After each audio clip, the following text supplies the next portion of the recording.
su-aashaan ku weydiina waxay tahay dhalinyaradu waxaa leeyahay badana inay ciidamada qortaan way ka baqaan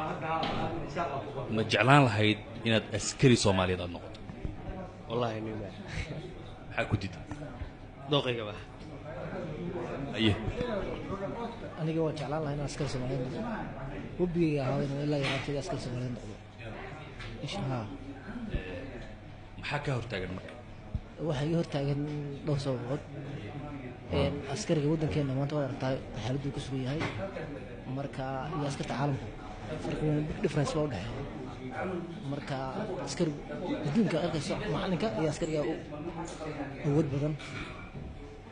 waddankeena labada ugu liitaan marka insha Allah marka waddanka haago waan jeclaan lahaa in askari askariga Soomaaliyeed isagoo sidaas u shaqeynaya mishaar qaadan dhibaato badan maraya dandada aflagaadeynaya ka waran horta waa intaas aad u dhib badan tahay mana fiicna askariga ka qoraxda iyo xaalada loo taagan in la aflagaadeeyo sawaan insha Allah wala baxay wahagaag isu dhow hada weyn sabmano aan jeclaan lahaa in askari noqdo waayo dad walba dadkiisa oo dalka dadku noqda ana aad u jeclaan lahaa inaan noqdo askari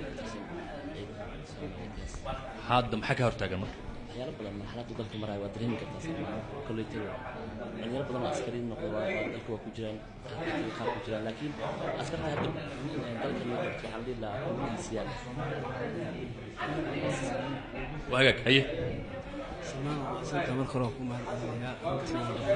عسكري قدام عشوائي الموضوع بس مرحلة هذا كسوية ذلك يودرون كتاب ماذا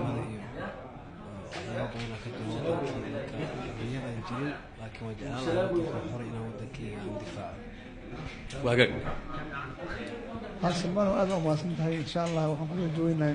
inaan noqono askarta dalka Soomaaliyeed waliba kuwa u qaalisan oo booliska oo marka shacabka u dhaxeeyo bulshada aan ku rajayno waan noqonaynaa insha Allah ani badalka askar waxaan noqon lahaa ciyaaryahan ciyaartoy noqon lahayd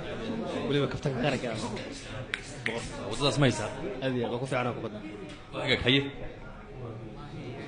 أنتي سؤال اسمع وجهه وحوان هوكي مع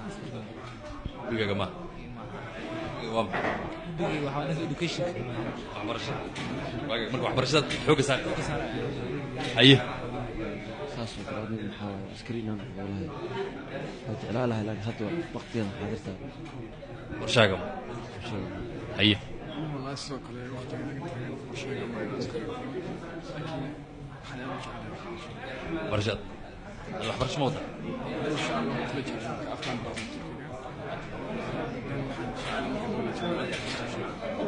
mooda warshadaha wadnaha maxaa barnaa luqadda turkiga بعد هذه السنة كان ما غير الغدا بلا لغة جامعة